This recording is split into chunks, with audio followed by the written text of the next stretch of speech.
Bienvenue dans cette nouvelle édition. Bonjour à toutes et à tous. Merci de nous rejoindre.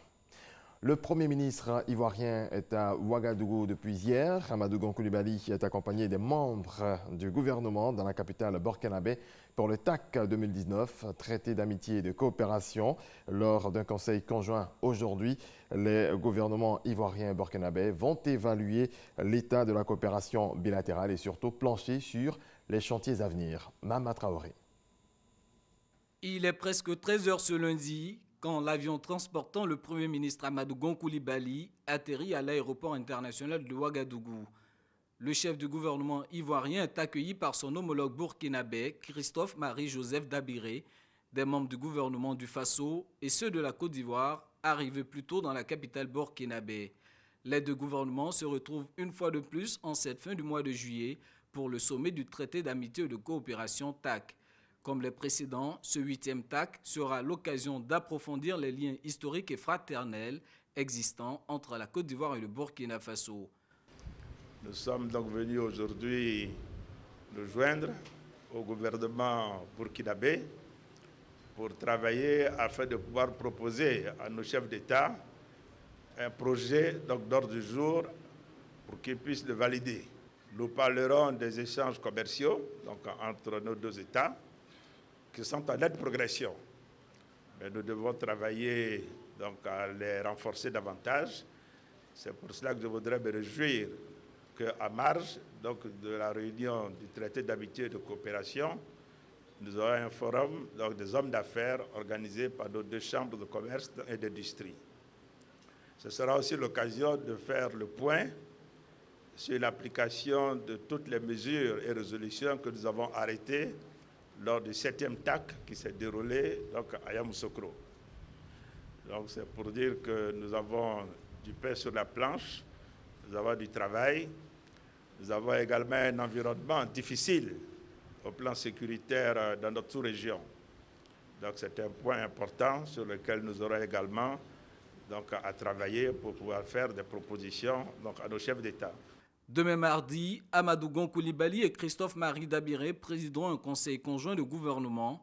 Il y sera évoqué les conclusions des travaux des experts et les projets d'accord de coopération qui seront signés à l'issue de ce 8e TAC. Les résultats du baccalauréat session 2019 ont été proclamés hier. Le taux de réussite nationale s'élève à 41,23% contre 46,09% l'année dernière, soit une baisse de 4,90 des chiffres révélés par Mariam Dosso, directrice des examens et concours. Regardez. Examen du baccalauréat session 2019. Les résultats des 261 707 candidats sont connus. Au terme des délibérations, a vu se présenter effectivement dans les 442 centres de composition du territoire national 261 707 candidats, dont 115 458 filles et 146 249 garçons. Sur cet effectif de candidats présents, 49 221 filles et 58 076 garçons, qui donnent un total de 107 897 candidats, ont été déclarés admis, soit un taux de réussite national de 41,23%. Un taux national de réussite en baisse de 4,90 par rapport à la session précédente. Autre constat, le taux de réussite chez les filles, qui est de 42,63%, est meilleur que celui des garçons, où il est de 40,12%.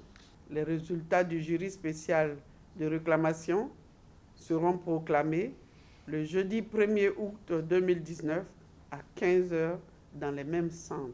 Les résultats sont disponibles depuis 14 h ce lundi dans tous les 442 centres de composition du pays. Il ne reste plus que 48 heures aux candidats pour introduire leurs réclamations dans leurs centres de composition respectifs. Le reportage de Sephora Zegui et Grace Kando. Pendant que c'est le dénouement pour les élèves en classe de terminale, les étudiants en année BTS, brevet de technicien supérieur, eux, sont dans le dur. Ils affrontent depuis hier les épreuves écrites de l'examen. Ils sont 56 458 candidats repartis dans 115 centres. Jean-Marc Djadji nous en parle. Marc Cory, Centre d'examen, Institut Voltaire. Dernière révision, contrôle et fouille systématique des candidats à l'entrée du centre. C'est dans cette ambiance que le ministre de l'Enseignement supérieur et de la Recherche scientifique, Mabry Touakeus, lance les épreuves écrites du brevet de technicien supérieur BTS. Après un entretien avec les responsables du centre d'examen, le ministre s'est rassuré de la bonne marche du dispositif biométrique de contrôle. À l'ISFOP locaux de Koumassi, le ministre constate le bon déroulement des compositions. Nous mettons l'accent, après ce que nous avons fait l'année dernière, sur la crédibilité du BTS, sur la lutte contre la fraude. Nous avons instruit les examinateurs relativement à cette question. Il y a une règle qui est fixée et nous avons donc, dès le début des épreuves, informé l'ensemble des examinateurs des dispositions à prendre, notamment lorsque le fraudeur est découvert, en raison donc de l'utilisation des nouvelles technologies de l'information et de la communication.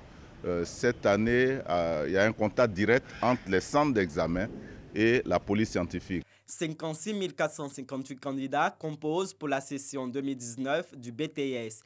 Ils sont repartis dans 115 centres, dont 95 à Abidjan et 20 à l'intérieur du pays.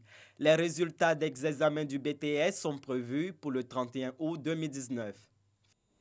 Autre volet de l'actualité, de l'eau potable à Douasso, village de la sous-préfecture de Kuto. Le village est doté d'un château d'eau. L'ouvrage a été inauguré dimanche par la ministre Mariatou Kone. Regardez. Affaire d'eau à Douasso, c'est un peu compliqué, c'est compliqué même. Surtout le temps de sécheresse. On lutte l'eau ici. Souvent on se bat à cause de l'eau ici. Mais quand tu peux rien faire sur le champ avec ça. Tu es obligé de déposer. Ça se pose en bas avant de prendre pour faire tes activités. Vraiment, le château est venu, ça nous a beaucoup plu. On dit merci. Le château d'eau du village, désormais fonctionnel, finit donc l'utilisation de l'eau issue des puits et marigots avec leur corollaire de maladies hydriques. C'était chouette. Hein? On partit chercher l'eau au champ. L'eau, c'est pas bon. Comment on va faire? Quand on a gagné ce château là, on est content. Le château d'eau de Douasso a coûté à l'État de Côte d'Ivoire environ 545 millions de francs CFA. L'inauguration de ce château d'eau s'inscrit dans le cadre du vaste programme de mise en service de 21 châteaux dans 21 localités du pays. Volonté du gouvernement, sous le leadership éclairé du Premier ministre, M. Amadou Gon Coulibaly, de mettre l'eau potable, source de vie, à la portée de tous. Pour les habitants de ce village, les souffrances liées aux pénuries et aux pénibles corvées d'eau endurées depuis plusieurs décennies font désormais partie du passé. Ce château d'eau de 50 mètres cubes va alimenter Douasso et Mounini dans la sous-préfecture de Sianala, région de la Bagoué, deux gros villages de plus de 8000 habitants. On reste à l'intérieur du pays. Un réseau de trafic d'ânes entretenu par les Chinois vient d'être démantelé à Ouangolodougou, dans le nord de la Côte d'Ivoire. La législation ivoirienne interdit cette activité. L'abattoir clandestin a été mis sous scellé. Kader Sogodougou. De la viande d'âne dans une chambre froide. Des cartons contenant également cette viande prête à l'exportation. Voici l'activité principale de ressortissants chinois dans un abattoir clandestin à Ouangolodougou. Les services animaux et halieutiques viennent ainsi de stopper ce trafic entre la Côte d'Ivoire et la Chine. Pour un agrément de construction d'un abattoir, il faut une autorisation de monsieur le ministre des Ressources animales et halieutiques. Lui seul est habilité à délivrer une autorisation de construction d'un abattoir. Et je précise encore qu'il peut donner l'autorisation pour un abattoir de bovins, ovins, mais pas pour l'âne. Les responsables de ce trafic sont conscients du caractère illicite de cette activité. Le nombre qu'on voulait tuer par jour n'a pas encore commencé. Maintenant, on est en train d'essayer les machines et puis la chambre froide pour voir comment le travail peut se fonctionner. On a commencé par faire la procédure pour avoir les papiers, mais on n'a pas encore eu le résultat. Le corps préfectoral de Ouagadougou jouera sa partition. Nous sommes dans une république dont le fonctionnement obéit à un certain nombre de règles. Toute activité d'un citoyen ivoirien ou d'un national étranger qui se déroule sur le territoire de la Côte d'Ivoire se fait sur autorisation conformément aux règles de la République. Les élus invitent les populations à la vigilance. On va mener des contrôles avec les services vétérinaires puisque nous travaillons ensemble. Je pense que c'est ensemble que nous allons faire ce travail-là. Entre-temps, nous demandons à la population d'être prudente, mais nous leur disons que nous allons aussi veiller à notre tour pour que plus jamais ces genres de situations se reproduisent dans notre département. Les responsables de ce trafic ont déjà été interdits d'activité au Mali et au Burkina Faso. Finalement, c'est en Côte d'Ivoire qu'ils ont décidé de s'installer. La surveillance territoriale mise en place par le ministère des Ressources animales et halieutiques a permis de les prendre. Les acteurs de la justice ivoirienne sont en conclave depuis hier à Grand-Bassam, une rencontre qui a pour objectif de leur permettre de s'approprier les nouvelles lois sur les institutions de la République que sont la Cour suprême, la Cour de cassation et le Conseil d'État. Sidonie Davila. Les magistrats en pleine réflexion à Grand-Bassam pour clarifier et maîtriser les fondements de leur action. Depuis l'adoption de la loi organique du 8 novembre 2016 sur la Cour suprême et les lois relatives à la Cour de cassation et le Conseil d'État, c'est le tout premier séminaire qui se tient. Une occasion pour les magistrats et les greffiers de s'approprier les nouvelles dispositions légales en vue d'un fonctionnement plus harmonieux de l'appareil judiciaire. Il en résulte une nouvelle configuration de la Cour suprême à travers la création de juridictions souveraines en son sein et l'émergence d'un nouveau champ de compétences tel que le règlement des conflits de compétences ainsi que l'instauration de fonctions consultatives aux côtés de celles traditionnellement contentieuses des défuntes chambres judiciaires et administratives. Ce dispositif, porté par des procédures particulières, implique un effort d'appropriation afin de conjurer les risques de dysfonctionnement et de créer les conditions d'une bonne application des nouveaux textes. Pendant 3 jours, les travaux vont porter sur 6 thèmes, à savoir le rôle du parquet général près la Cour suprême dans la mise en œuvre des nouvelles lois et les compétences des différentes juridictions. Dans le reste de l'actualité, en République démocratique du Congo, les choses se précisent pour la formation du premier gouvernement de l'après-Kabila, l'équipe que devrait diriger Sylvestre Ilunga un gouvernement de 65 membres au total. Les principaux négociateurs de la coalition FCC-CACH ont livré les conclusions des discussions tard dans la nuit avant de les remettre au Premier ministre Sylvestre Ilunga. Et puis on termine avec ce fait peu ordinaire. Un Indien se nourrit de briques et de gravier.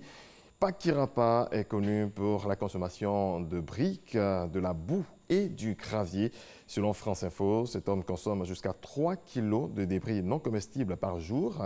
Il s'agirait d'un trouble alimentaire qui consiste à se nourrir uniquement d'objets non comestibles.